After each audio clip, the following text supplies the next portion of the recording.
সিরিয়ায় আসাদ সরকারের পতনের ফলে অনেকটাই কিন্তু কোণঠাসা বা দুর্বল হয়ে পড়বে ইরান। সিরিয়ার আসাদ সরকার পতনের মূল উদ্দেশ্য ছিল ইরানকে দুর্বল করা, মধ্যপ্রাচ্যে ইরানকে দুর্বল করা। কারণ ইরানের ঘনিষ্ঠ মিত্র ছিল আসাদ। 2011 সালে সিরিয়ায় যে গৃহযুদ্ধ হয়েছিল, এই গৃহযুদ্ধে ইরান বিপুল পরিমাণ অর্থ এবং অস্ত্র দিয়েছিল আসাদ সরকারকে টিকিয়ে রাখতে।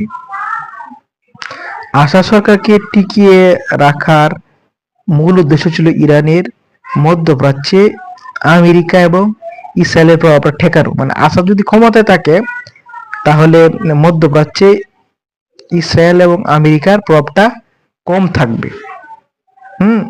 এই জন্য আসাদ সরকারকে ইরান এবং রাশিয়া সমর্থন করত। এই জন্য ইরান একসময় তাদের বিপ্লবী গার্ডের সদস্য বা আইআরজিসি যাদেরকে বলা হয় বিপ্লবী গার্ড, এই বিপ্লবী গার্ড ও মোতায়েন করেছিল আসাদকে টিকিয়ে রাখার জন্য। কারণ আসাদ ছিল মূলত শিয়াপন্থী আলাবি সম্প্রদায়, মানে শিয়া একটা সম্প্রদায় হচ্ছে আলাবি সম্প্রদায়, ওই আলাবি সম্প্রদায়ের ছিল। এই জন্যই ইরানের সাথে তার একটা ঘনিষ্ঠ সম্পর্ক ছিল। এখন ইরানের যে একটা শক্তি প্রভাব এটা কমবে, কারণ হচ্ছে ইরানের সাথে কিন্তু ইসরায়েলের কোনো বর্ডার নেই।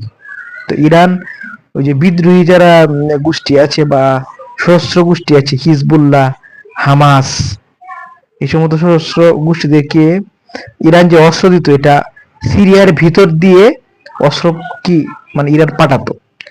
এখন সিরিয়ায় মানে নতুন যারা ক্ষমতায় আসতে যাচ্ছে, ওরা কি ইরানকে এই রুটটা ব্যবহার করতে দিবে, এটা তো ইরান জানে না। এই জন্য ইরান একটা চাপে আছে আর কি। এখন ইরানের মূল চিন্তা হচ্ছে যে মধ্যপ্রাচ্যে আমেরিকাকে টেক্কা দেওয়ার মতো কোনো দেশ নাই বা আমেরিকার বিরুদ্ধে কথা বলার মতো দেশ নাই। একমাত্র দেশে আছে এখন ইরান। ইরানকে আমেরিকা ফেলে দিতে পারলেই শেষ। ইরানের ভয়ের মূল কারণটা হচ্ছে তাদের যে শাসন ব্যবস্থা এখন যেভাবে চলছে, যদি মধ্যপ্রাচ্যে আমেরিকা এবং ইসরায়েল আরো শক্তিশালী হয়ে যায় তাহলে তাদের শাসন ব্যবস্থাটা ধসে পড়বে এবং আয়াতুল্লাহ আলী খামেনি শাসন ব্যবস্থা এটা ভেঙে যাবে। এখানে আমেরিকাপন্থী একটি সরকারের উত্থান হতে পারে।